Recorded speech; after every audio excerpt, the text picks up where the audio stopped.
आजची सकाळची सुरुवात सकाळी 5 वाजतापासून झाली होती. मी नेहमी इतक्या लवकर नाही उठत, 6-6:30 वाजेपर्यंत उठतो.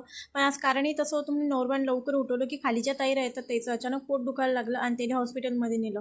बोलले 8 वाजेपर्यंत सगळे कामं आटपून घे, मी तुला पण तिच्यासोबत सोडतो, कारण त्यांच्याजवळ फक्त 5 महिन्याचं बाळ होतं आणि त्याला सांभाळायला कोण नव्हतं, म्हणून तू पटकन 8 वाजेपर्यंत कामं आटप म्हणे घरचे, मी तुला आपण हॉस्पिटलमध्ये सोडतो. म्हटलं ठीक आहे. मग पटपट 8 वाजेपर्यंत जे कामं होतं ते सगळे पटापट आटपून अशी चिपकू वेणी घातली आणि आरुषीने पण छान प्रकारे तयार केलं. म्हटलं हॉस्पिटलमध्ये जाऊ, पण कायचं काय तेवढ्यात नवरबाचा कॉल आला की थांबून जा म्हणे, कारण त्याला बाहेर सिव्हिलमध्ये काही टेस्ट सांगितल्या, त्या टेस्ट करतील आणि घरी येतील, नंतर रिपोर्ट आल्यावर पाहतील की ॲडमिट करायचं की नाही म्हणून. मग त्या घरी आल्या होत्या तेव्हा मी तेवढीच घरी गेली आणि त्यांना तेव्हाच भेटून घेतलं.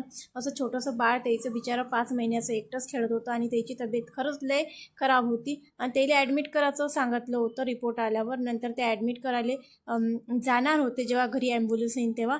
एवढं आरुषी मॅडमने मी रिश्वत देऊन आणली होती की चल खाली तुला चॉकलेट घेऊन देतो. तिने चॉकलेट तर काही सापडले, पण या कबूतराचा मस्त नाश्ता करणं चालू होता. घरी आली, नंतर स्वयंपाक बनवला, कारण त्याला डब्बा द्यायचा होता. तर अशा प्रकारे जेवण बनवून घेतलं होतं. आणि हे पा, ज्याच्याकडे 4 व्हीलरची व्यवस्था नसते त्याच्यासाठी घरी अशी ॲम्ब्युलन्स येते आर्मीची, आणि त्या ॲम्ब्युलन्स आपल्याला हॉस्पिटलमध्ये सोडते, ज्याला ॲडमिट करायची गरज असली तशी.